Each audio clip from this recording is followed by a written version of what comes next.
world's like.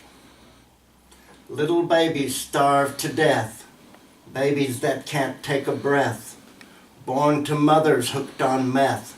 That is what the world's like. Little babies killed by bombs, blown to pieces in their homes, with their daddies and their moms, and that is what the world's like.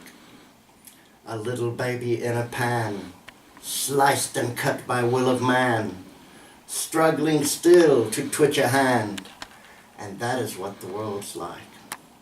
A little baby left alone, an orphan in a stranger's home, unloved, abused, and bound to roam, and that is what the world's like. Babies born addicts to drugs, a life of misery with no hugs, can't help but live and die as thugs, and that is what the world's like.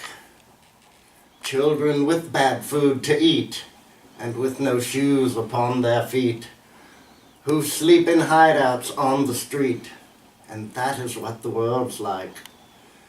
But children raised with love and care, and a guiding hand that's always there, will love and give and pray and share. That's what the world should be like. And here is another one about children that I shall do for you. And this is more of an admonition to good parents.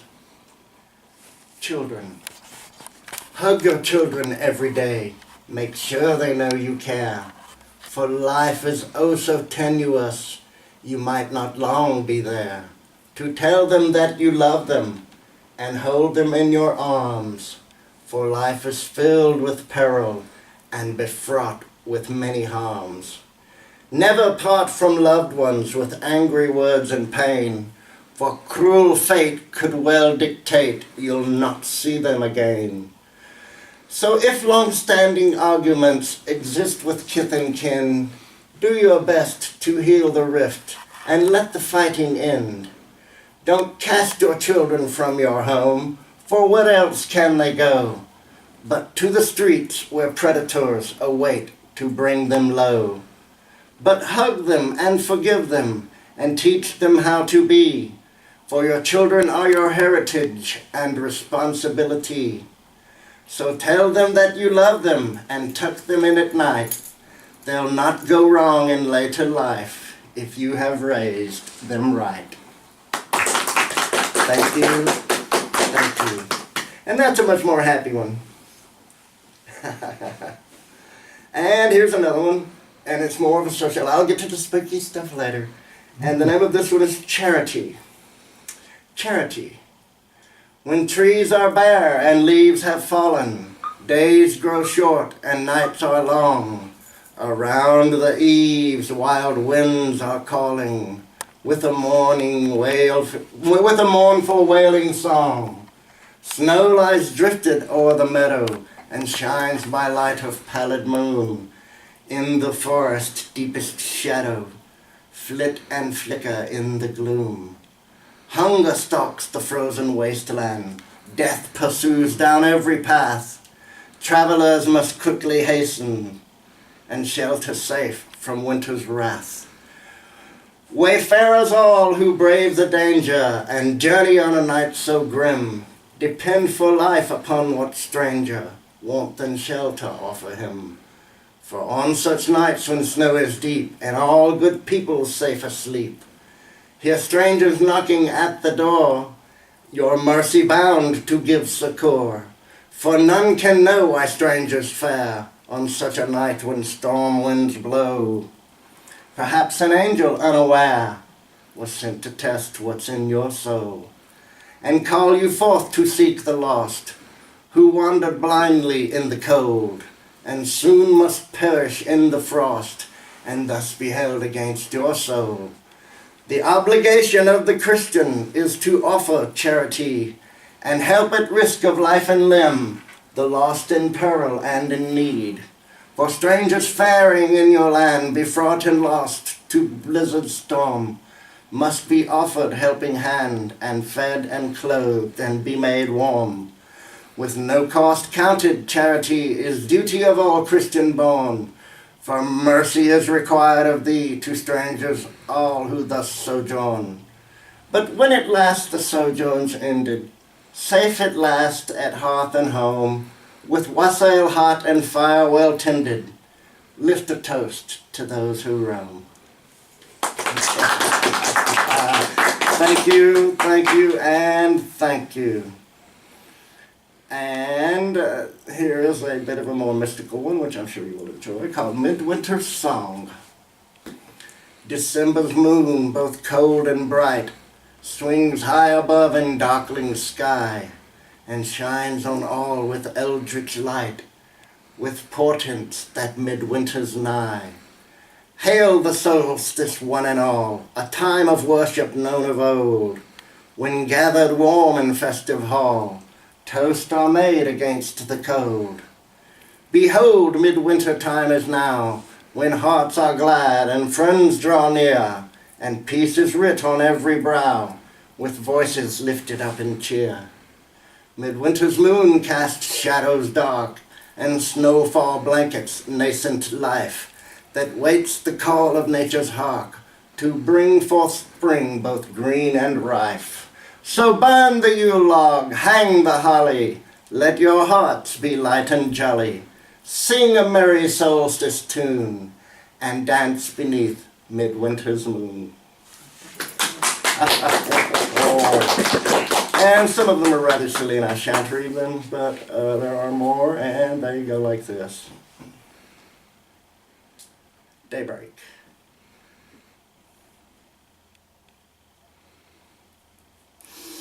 Daybreak. In the misty morning, in the quietness of dawn, the spell of night is broken with the rising of the sun. The earth shakes off her slumber, and slowly comes the light, as misty night phantasms dispel in tattered flight. Aurora's beams caress the world, as shadows flit and run. Soul Invictus is unfurled, another day's begun. And that's another short one, I must say. And here's one, Solitude, and it's a bit more lengthy. However, I wrote this at Bay Springs Lake.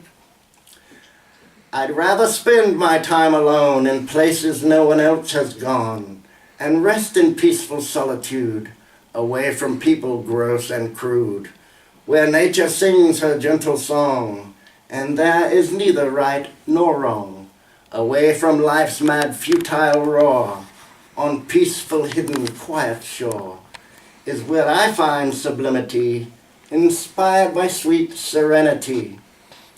Where others' feet have never trod, I find myself closer to God. His wonders there to best behold, restore my faith and soothe my soul. Away from life's despairs and woes, and wicked ones whose aims are those of profit, wealth, and hoarded gold, and ledgers of things bought and sold. For to my mind the wealth of earth exceeds what others hold of worth. For root and bough and lake and streams to me are much more precious things than teeming crowds and city streets. In solitude I find my peace.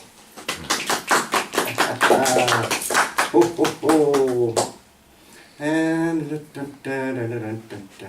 okay, and this is rather a humorous one that I wrote. Yes, and this is comedy, and it's relevant to the internet, and I'm sure you will all find it quite amusing. And it is called I Am Right and You Are Wrong. I sit enthroned in my armchair and wallow in my stench. I copy, paste, and post and try to toss a monkey wrench into the post of others who share not my same view, and let them know how wrong they are, and just how stupid too. How dare they try to think they're right, when I know quite well they're wrong, for I've got high-speed internet, and can argue all day long.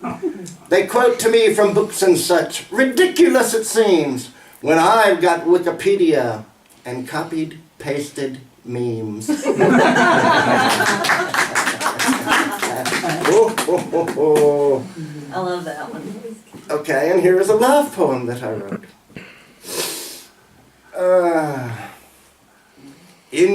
And the name of this is The Greeting. In your garden every morn shall we greet the coming dawn. We shall sit and reminisce and snuggle close with softest kiss. And oh, how I shall greet you. In your sparkling bijou home we shall never be alone. And oh, how I shall greet you. In your garden of delights and all your sparkling starlit nights, we shall share with love and care, and oh, how I shall greet you. But you are there, and I am here, and fain my heart beats fast, my dear. Oh, how I long to greet you. Love will wing from far away, your dreams will sure come true one day. Love will hurry on its way, and oh, how I shall greet you. Ne'er such will you've known before, for listen, love knocks at your door. And when the portals open wide, love must enter to abide, and then, my dear, I'll greet you. And this is a very short one, but I liked it, and it's called The Harvest, and it's just a very, very little short thing, but I liked it. Behold, the reaper comes for you. The oast and garner are his due, of grains and fruits grown from your life, which fall in rows before his scythe, and weighed against the book of days that chronicle your sinful ways, and found are wanting in the toll, and held in debt against your soul. Okay, Black Cat. This is one of my favorites. Black cats, slipping slyly through the night, with eyes of fire both dark and bright, swiftly pouncing smooth and light, with silver talons gripping tight. Cinderous tail waves like a plume, slinking sleekly room to room, waiting silent as a tomb, with dreams of flights on witch's broom. Silvered sable darkling form heeds neither gale nor wind-blown storm, but lurks in shadows safe and warm, age-old rites to soon perform. To shred and slash with fang and claw, to bite and crunch with crushing jaw, to swallow whole down gaping maw, and follow nature's ancient law. Thank you, and thank you. Black Cat. That's one of my favorite ones, actually. And I actually wrote that about a cat. And this next one. Dawn of Remembered Past. Dawn of Remembered Past. What of life will you remember? Fallen snows of cold November? Or burgeoning fruit of fulsome May? Or mayhap sweltering August day? Perhaps to April thoughts will cling, or March with advent of the spring. Or maybe memories of June, and dancing under summer's moon. For life is just a chain of days, that all must live full measure, and the past is but a memory of what we choose to treasure. Thank you, and thank you. Okay, and here's a political one that I wrote. And I was inspired by this recent election. And the name of this is A Word to the Wise. Demagogues spout rhetoric and words you want to hear. They prey upon your prejudice and exacerbate your fear. They fan the flames of ignorance with slogans fraught with hate, and tell tall tales of danger and enemies at the gate. Though uninformed, they like to pose as being well informed, while promising impossibly their programs of reform. Obscured are their intentions in slogans, posts, and memes, when history has proven that it's just the same old themes of hatred and intolerance and xenophobia, misogyny and foolish talk, and promises of war. Be careful what you wish for. Be careful how you vote. For the ship of state can well be sunk like any other boat. Our sovereign rights are tenuous and won at bloody cost, and must be guarded carefully or soon they will be lost. Our leaders must move cautiously and weigh the salient facts, and not make hasty pronouncements or indulge in hasty acts. Though things may seem a certain way when first we them behold, the story's often different when the truth is finally told. Okay, and here's another political one. We'll get to the real spooky stuff here in a minute. And here's one I wrote called Never Forget. When you meet a soldier, you should always shake his hand, for he's the one responsible for freedom in this land. Through sacrifice and discipline, and blood and sweat and tears, he's given all protecting us and has done so for years. He's foregone family pleasures and left his hearth and home, and it would be a mortal sin to leave him on his own. For we sleep safely in our beds, all peaceful through the night, due to men who serve the flag and aren't afraid to fight. So when you see a soldier, respect that noble man. Don't turn your back upon him. Go up and shake his hand. Thank you. Thank you. And I know that many of us are pacifists, and yet our freedom has been bought for with the blood of these people. And here's another one called Aurora, which, as you know, is the dawn. Aurora. Day is breaking, comes the dawn. Spectres of the dark have gone, flying swift on tattered wings, to flee the brightness morning brings. For Soul Invictus sends his beams, that vanquish fears and darksome dreams, and dispel terrors of the night, and bathe the world in golden light. So let your spirit soar on high, touch the earth, and kiss the sky. Dance and sing and have no fear, for night has gone and day is here. Thank you, thank you, thank you.